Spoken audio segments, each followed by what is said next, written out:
Hello friends, नमस्कार। मैं प्रियंका स्वागत करती हूँ आप सभी का आपके अपने चैनल टारगेट टीचर जॉब में। फ्रेंड्स, इस वीडियो में हम देखेंगे डीएलएड थर्ड सेमेस्टर का पवन सीरीज और यहाँ पर हम लोग टोटल 60 क्वेश्चन बहुविकल्पीय देख चुके हैं। तो आज हम देखेंगे क्वेश्चन नंबर 61 से और 61 से लेकर के 90 तक का। तो कमेंट करके हमें ज़रूर बताइएगा कि आपके 30 क्वेश्चन में से कितने क्वेश्चन सही हुए। तो चलिए देखते हैं फटाफट 61 से। 61 नंबर क्वेश्चन है कि 1763 ईस्वी में फ्रांसीसियों को उनकी वस्तुएं किस शर्त पर वापस की गई थीं? युद्ध नहीं करेंगे, व्यापार नहीं करेंगे, किलेबंदी नहीं करेंगे और कर्ज नहीं देंगे। तो यहाँ पर जो सही आंसर होगा 1763 ईस्वी में फ्रांसीसियों को उनकी वस्तुएं किलेबंदी नहीं करेंगे इस शर्त पर वापस की गई थी। तो यहाँ पे हमारा जो आंसर सही हो जाएगा वो सही हो जाएगा सा। क्लियर? तो चलिए आगे हम देखते हैं क्वेश्चन नंबर 62। प्लासी का युद्ध किस किस के बीच हुआ था? शाहजहां और मराठा, अकबर और औरंगजेब, टीपू और अंग्रेज, सिराजुद्दौला तथा क्लाइव। तो प्लासी का युद्ध किसके किसके बीच में हुआ था? प्लासी का युद्ध हुआ था 1757 ईस्वी में और ये हुआ था सिराजुद्दौला और क्लाइव के बीच में। क्वेश्चन नंबर 63 देखेंगे, सिराजुद्दौला और क्लाइव के बीच प्लासी का युद्ध कब हुआ था? सेम वही क्वेश्चन रिपीट कर रहा है। तो मैंने अभी आपको बताया 1757 ईस्वी में। तो चलिए आगे देखते हैं, यानी कि यहाँ पे आपका ऑप्शन सही हो जाएगा, ये सही कर लीजिएगा। क्वेश्चन 64, लॉर्ड वेलेजली भारत का गवर्नर जनरल कब बना? 1792 ईस्वी में, 1798 ईस्वी में, 1810 ईस्वी में, 1790 ईस्वी में। तो लॉर्ड वेलेजली भारत का गवर्नर जनरल कब बना? ये बना 1798 ईस्वी में। यहाँ पे हमारा ब ऑप्शन सही हो जाएगा। लॉर्ड वेलेजली भारत का गवर्नर जनरल बना था 1798 ईस्वी में। पिंडारी कौन थे? तो लूटमार करने वाले, युद्ध करने वाले, शिकार करने वाले, हत्या करने वाले। तो पिंडारी यहाँ पे क्या थे? लूटमार करने वाले। यहाँ पे ऑप्शन हमारा सही हो जाएगा। क्वेश्चन नंबर 66 है, लॉर्ड हेस्टिंग्स भारत के गवर्नर जनरल कब बने? 1810 में, 1812 ईस्वी में, 1813 ईस्वी में, 1815 ईस्वी में। तो लॉर्ड हेस्टिंग भारत के गवर्नर जनरल कब बने थे? 1813 ईस्वी में। अब हम देखेंगे क्वेश्चन नंबर 67, प्रथम सिख युद्ध कब हुआ? 1845 ईस्वी में, 1848 ईस्वी में, 1849 ईस्वी में, 1850 ईस्वी में। तो प्रथम सिख युद्ध कब हुआ था? 1845 ईस्वी में, यानी कि ऑप्शन हमारा सही हो जाएगा। चलिए देखते हैं क्वेश्चन नंबर 68, सागर सम्राट है समुद्र विज्ञान का ग्रंथ, तेल खोज जलयान, समुद्र स्थित पार्क, समुद्री नाविक को सम्मान। तो सागर सम्राट क्या है? तेल खोज जलयान, यानी कि ऑप्शन हमारा सही हो जाएगा। चलिए देखते हैं क्वेश्चन नंबर 69। दोस्तों, इसमें जितने भी क्वेश्चन हैं ये सारे आपके एग्जाम में पूछे हुए क्वेश्चन हैं। तो हर क्वेश्चन को आप बड़े ही ध्यान से पढ़िएगा और याद रखिएगा हर क्वेश्चन का आंसर। चलिए देखते हैं क्वेश्चन नंबर 69 है, भारत का प्रथम परमाणु केंद्र स्थापित किया गया? कलपक्कम में, काकरापाड़ा में, नरौरा में, तारापुर में। तो यहाँ पर भारत का प्रथम परमाणु केंद्र स्थापित किया गया तारापुर। और तारापुर कहाँ है ये आप हमें कमेंट करके बताइएगा। जिन भाई बहनों ने डिटेल क्लास पढ़ी होगी उनको सारे क्वेश्चन बहुत ही आसानी से समझ आ रहे होंगे, और जिन्होंने नहीं पढ़ी है कोई बात नहीं, अगर आपके पास टाइम है तो ज़रूर देख लीजिएगा, नहीं टाइम है तो आप जितना भी पढ़ाया जा रहा है उसको ध्यान से पढ़िएगा। चलिए नेक्स्ट क्वेश्चन देखें, क्वेश्चन नंबर 70, निम्न में से कौन सा खनिज तेल क्षेत्र नहीं है? रानीगंज, अलियावेट, मुंबई हाई और वसीन। तो यहाँ पर निम्न में से कौन सा तेल क्षेत्र, खनिज तेल क्षेत्र नहीं है? नहीं है पूछ रहा है, ये आप ध्यान रखिएगा। रानीगंज, तो रानीगंज आपको पता ही है किसके लिए प्रसिद्ध है? ये तेल शोधक तेल क्षेत्र के लिए तो नहीं प्रसिद्ध है, तो ये आप तो जानते ही होंगे किसके लिए प्रसिद्ध है।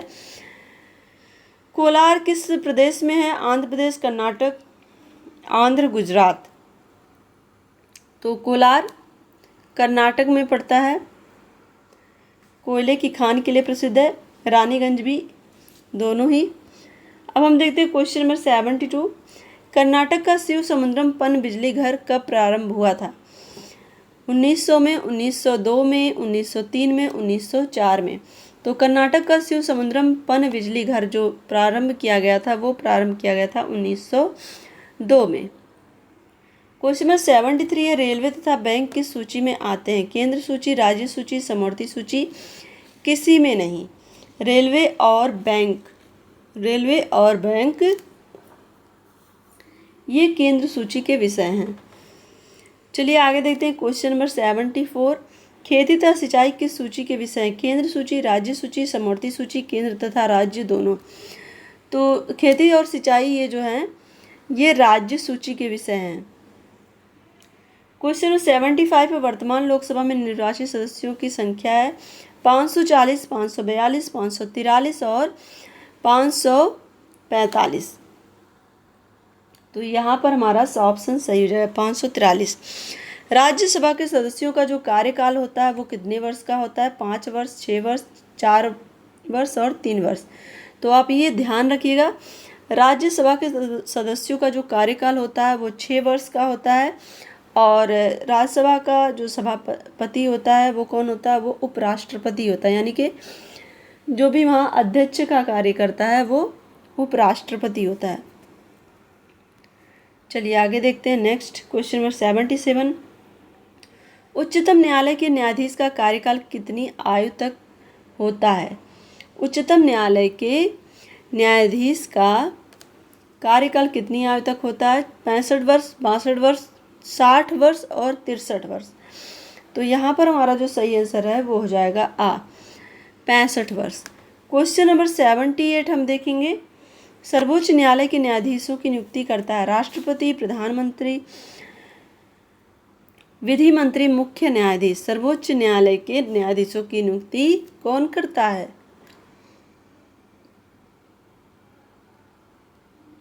राष्ट्रपति। ओके, चलिए आगे देखते हैं। क्वेश्चन नंबर 79 है, जनहित याचिका को अदालत में दायर कर सकता है पीड़ित पक्ष, कोई भी नागरिक, स्वयं न्यायालय, उक्त सभी। तो जनहित याचिका को अदालत में दायर कर सकता है तो जो इसमें से सभी होंगे, चाहे वो पीड़ित पक्ष हो या कोई नागरिक हो या स्वयं न्यायालय ही हो, सभी यहाँ पे जनहित याचिका को अदालत में दायर कर सकते हैं। क्वेश्चन नंबर 80 देखिए, कौन सा कर किसी अन्य पर हस्तांतरित नहीं किया जा सकता? उत्पाद शुल्क, जीएसटी, केंद्रीय बिक्री कर, आयकर। तो यहाँ पर जो सही आंसर हो जाएगा, दूसरों पर हस्तांतरित नहीं किया जा सकता, जो हमारा आयकर है। क्वेश्चन नंबर 81 है, सर्वोच्च न्यायालय कहाँ स्थित है? नई दिल्ली, कानपुर, इलाहाबाद और मुंबई। बहुत ही आसान सा क्वेश्चन है। आपको पता है कि सुप्रीम कोर्ट कहाँ पर है? वो हमारा नई दिल्ली में है। क्वेश्चन नंबर 82 है, पृथ्वी के कितने भाग में जल है? 1/4, 3/4, आधे भाग, इनमें से कोई नहीं। ये भी आपका बहुत ही आसान क्वेश्चन है। तो पृथ्वी के कितने भाग में जल है? यहाँ पे 3/4, यानी कि हमारा ब ऑप्शन सही हो जाएगा। तो चलिए आगे हम देखते हैं क्वेश्चन नंबर 83। क्वेश्चन नंबर 83 है, भारतीय संविधान की 8वीं अनुसूची में कितनी भाषाओं का उल्लेख है? 16 भाषाएं, 18 भाषाएं और 22 भाषाएं, 21 भाषाएं। तो हमारा यहाँ पे जो सही आंसर है वो है सा, यानी कि 22 भाषाएं। भारतीय संविधान की 8वीं सूची में 22 भाषाओं का जिक्र है। और बाद में जो 4 भाषाएं जोड़ी गई थी वो कौन कौन सी थी? बोडो, डोंगरी, मैथिली, संताली, ये सब भी आप याद रखिएगा। क्वेश्चन नंबर 84 भारत के संसद से आशय है लोकसभा, राज्यसभा एवं यहाँ पे देखिए राष्ट्रपति। सा है यहाँ पे राज्यसभा, लोकसभा और राज्यसभा। तो भारत के संसद से आशय किससे है? ये भी क्वेश्चन आपका बहुत ही अच्छा क्वेश्चन है। तो यहाँ पे हमारा जो सही आंसर होगा वो हो जाएगा ये आपके लोकसभा, राज्यसभा और राष्ट्रपति। तो ये तीनों मिलकर ही भारत के संसद बनते हैं। और क्योंकि आपको पता ही है कि कोई भी जो बिल पास होता है वो लोकसभा, राज्यसभा और राष्ट्रपति के हस्ताक्षर के बिना पास नहीं होता। चलिए आगे देखते हैं क्वेश्चन नंबर 85। महाभियोग द्वारा किसे हटाया जा सकता है? राज्यपाल को, मुख्यमंत्री को, राष्ट्रपति को, सभी को। तो यहाँ पर महाभियोग के द्वारा किसे हटाया जा सकता है? राष्ट्रपति को। तो यहाँ पे हमारा ऑप्शन सही हो जाएगा। क्वेश्चन नंबर 86 हम देखेंगे, संघ सूची में कितने विषय शामिल हैं? 97, 99, 61, 47। तो संघ सूची में कितने विषय शामिल हैं? ये आपके 97 ऑप्शन हमारा सही है। क्वेश्चन नंबर 87 है, समवर्ती सूची में कितने विषय शामिल हैं? 61, 99, 120 और 52। तो समवर्ती सूची में कितने विषय शामिल हैं? ये आपके 52 विषय हैं। चलिए आगे देखते हैं क्वेश्चन नंबर 88। शिक्षा को किस सूची में शामिल किया गया है? संघ सूची, राज्य सूची, समवर्ती सूची, उपरोक्त में से सभी।